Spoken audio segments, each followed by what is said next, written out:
আসসালামু আলাইকুম দর্শক বন্ধুরা, নতুন আরও একটি ভিডিওতে আপনাকে সকলকে স্বাগত জানাচ্ছি। অ্যাডোবি ফটোশপ সিসি যেটা, তো এটা ইনস্টল করার সময় অনেক ধরনের সমস্যা হয়। তো আজকে আমি আপনাদের দেখাবো কীভাবে আপনারা ফ্রিতে এই টোটাল সফটওয়্যারটা ফ্রিতে চালাবেন। তো আপনাদের প্রথম থেকে শেষ পর্যন্ত যদি আমি দেখাতে পারি, তাহলে আপনারা যদি এভাবে ট্রাই করেন, খুব সহজে আপনারা করতে পারবেন কাজটি। তো একদম শুরুতেই দেখাচ্ছি যে আপনারা প্রথমে ইন্টারনেট যে অপশনটা থাকে সেটাকে ডিসেবল করে নেবেন। ঠিক আছে, আগে ডিসেবল করে নেবেন, কারণ নেট থাকলে এই কাজটা করতে পারবেন না। দ্বিতীয়তে আপনাদের যে কাজটা করতে হবে সেটা হচ্ছে নেট কানেকশনটা শেষ, মানে আপনার চেক করার পর যদি বুঝতে পারেন নেট কাজ না করতেছে, তারপরে আপনারা শিওর হয়ে নেবেন আগে নেট যেন না থাকে। এরপরে হচ্ছে রিডমিতে গেলে আপনারা ইনস্ট্রাকশন সবই পাবেন। দেখেন এখানে হোস্টের যে দুইটা লাইন আছে, এই দুইটা লাইন আপনার কম্পিউটার থাকা যাবে না। ঠিক আছে, মানে আপনারা ওই যখন ডাউনলোড করবেন তখন এই টু জেড আপনাদের বলাই থাকবে কী করতে হবে।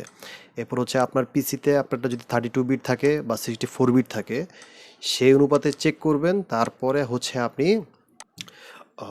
ফাইল দুটা থাকবে আর কি, ইনস্টল করার ফাইল, তা আপনাকে চেক করে নেবেন। যেমন আমার পিসিতে হচ্ছে 64 বিট সাপোর্টেড, সো আমি 64 বিটে ঢুকলাম। এখন আমি সেট আপে গিয়ে ওপেন দিলাম, রান অপশানে ক্লিক করলাম, এখানে ইগনোর দিলাম। আচ্ছা, দেখুন আপনারা আমি কীভাবে কাজ করছি, আপনারা এভাবে ট্রাই করলে অবশ্যই এটা হয়ে যাবে। এটা অনেক সময় দেখা যায় কি ছোটো ছোটো ভুলের জন্য মানুষ করতে পারে না, আসলে বিষয়টা খুবই সহজ করতে পারলে। আমি দেখাচ্ছি আপনাদেরকে, এটা আগে 100% হবে তারপর। আচ্ছা, এখানে আসবেন, আসার পর আপনারা ট্রাই দিবেন, এরপর সাইনিং দিবেন, সাইনিং লেটার, অ্যাকসেপ্ট, ইনস্টল করার আগে আপনাকে চেক করে নেবেন। বিষয়টা হচ্ছে কি, আমার এখানে সিতে আছে 95 GB হচ্ছে ফ্রি স্পেস। আমি এখন চেক করবো, আমি এফে ট্রাই করব। এফে যদি না হয় আমি ইতে ট্রাই করব, মানে হচ্ছে আমার হার্ড ডিস্কের যেখানে যে অপশন আছে সেখানে আমি ট্রাই করব যে কোনটাতে মূলত আমার এই মানে ফাঁকা জায়গাটা আছে। এটা হচ্ছে 2.3 GB নিবে ইন টোটাল। সো আমি দেখতেছি যে আমি যদি এফ বা ই যেখানে আমি ট্রাই করি না কেন, এটা নিবে না। এটা না নেওয়ার কিছু কারণ আছে, হার্ড ডিস্কের যে অংশে না নিবে সেই অংশে আপনি ট্রাই 1000 বার করলেও নিবে না। সো আমি কয়েকবার ট্রাই করতে নিচ্ছি, যদি হয়তো হলো, না হলে আমার সিতে কাজ করতেই হবে। আর আমি সিতে চাচ্ছি না খুব বেশি পরিমাণ লোড দিতে। আপনার পিসিতে যদি সি ড্রাইভে জায়গা কম থাকে, তাহলে আপনি সিতে ট্রাই করবেন না, বিষয়টা মনে রাখবেন।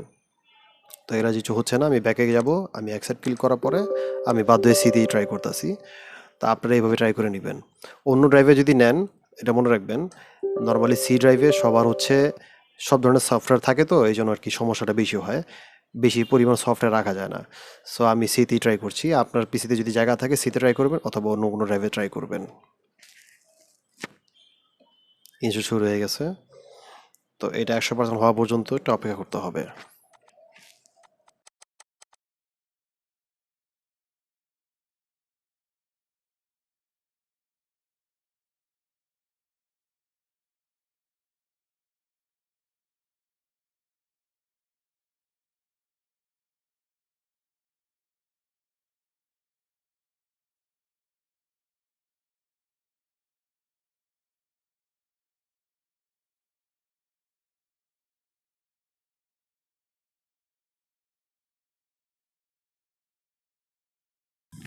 এই যে 100% হয়ে গেল।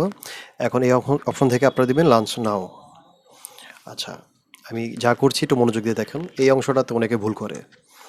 ঠিক আছে, সিঙ্গেল লিটার ট্রায়াল 30 দিনের জন্য আপনাকে ফ্রিতে ইউজ করতে দিবে। তা এখন আপনি এটা কীভাবে ক্র্যাক করবেন? ঠিক আছে, আপনার মানে সফটওয়্যার ওপেন হয়ে যাবে। এখন আপনার হচ্ছে এটা ক্র্যাক করবেন। ক্র্যাক করার জন্য আপনি আগে দেখে নেবেন যে আপনার ডিরেক্টরি, ঠিক আছে, ফাইলগুলি সব ঠিক আছে কি না। ঠিক আছে, প্লে লোডস, প্রোডাক্টস, প্যাকেজ আর হচ্ছে ডিপ্লয়মেন্ট, এই সবগুলি ফাইল ঠিক আছে কিনা দেখে নেবেন। তারপর হচ্ছে যাবেন হচ্ছে ক্র্যাকে। আর ক্র্যাকে যাওয়ার আগে মূলত আপনি যখন এখানে একটু বুঝি, আমারটা আমি সি সি প্রোগ্রাম ফেলে রাখছি।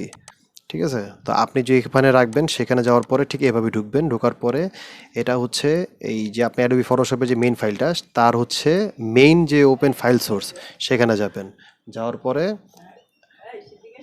পরে এখান থেকে আপনারা কাজটা করে নেবেন। ঠিক আছে, আমি দেখলাম যে চেক করে যে আমার ফাইলটা ঠিকমতো রান হচ্ছে কি না। তো আমি চেক করলাম, এখন হচ্ছে আমি এখানে যাব, এটা আমি শর্টকাট করে ডেস্কটপে রাখবো। আচ্ছা, এই যে ডেস্কটপে চলে আসলো, আমি আবার চেক করলাম যে এটা ঠিকমতো ওপেন হচ্ছে কি না। ঠিক আছে, আমি ঠিক যেভাবে কাজ করছি আপনারা এইভাবে ট্রাই করবেন, তাহলে অবশ্যই এটা সাকসেসফুলি কাজ হবে। আর নেটটা অবশ্যই অফ করে নেবেন, নাহলে কিন্তু কাজ করতে পারবেন না। ওকে, এই হচ্ছে আমার মেইন প্রোগ্রাম ফাইল। এই প্রোগ্রাম ফাইলের মধ্যে আমি এই যে ক্র্যাক ফাইলটা সেটা আমি পেস্ট করে দিলাম। ঠিক আছে, আপনারা ঠিক এভাবে করে দিবেন, ফাইলটা সেভ হয়ে গেল, আপনাদের কাজ শেষ। এখন আপনারা ইজিলি এটা চালাতে পারবেন, এটা নিয়ে আর কোনো সমস্যা নেই। এটা আর কোনো আপনার 30 দিন পরেও আপনি এটা খুব সহজে চালাতে পারবেন। এক কথা আপনার এটা ক্র্যাক হয়ে গেল। মূলত ক্র্যাক করার নিয়মই এইটা, অনেকে ক্র্যাক করতে পারে না, কাজ করতে পারে না, চলতে পারে না। তো যে কোনো সফটওয়্যার ক্র্যাক করার কিছু নিয়ম থাকে, আপনারা ঠিক এভাবে ক্র্যাক করে চালাতে পারবেন। তো আশা করি ভিডিওটা ভালো লেগেছে। ধন্যবাদ সকলকে।